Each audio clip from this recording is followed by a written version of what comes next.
Hey, it's HMV 11. Keep on vibing, keep on vibing, keep on success. Peace, spread the word. Alright, today I'm gonna do a quick prayer today for our country, for our president.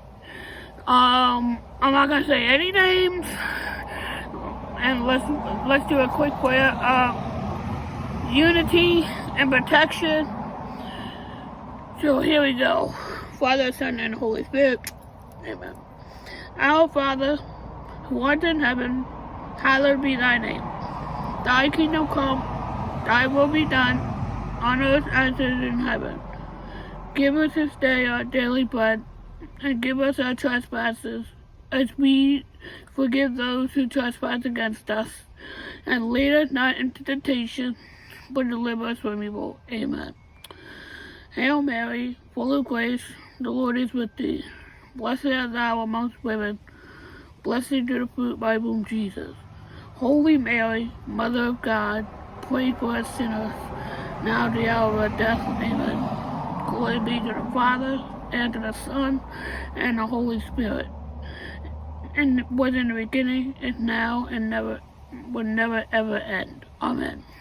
In the name of the Father, Son, Holy Spirit.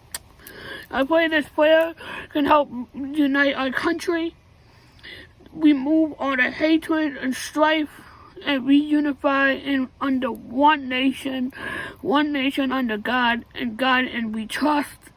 And I pray this prayer can spread out the world, and please share, please like, share, and subscribe, and share it to your churches, your friends, your family, co-workers, government officials. Please spread the word, like Jesus has said. Spread the word. When one or two are together, and then the third, you can proclaim His name. So please share this prayer and proclaim His name, and help unify our country. Amen. In the Father, Son, Holy Spirit.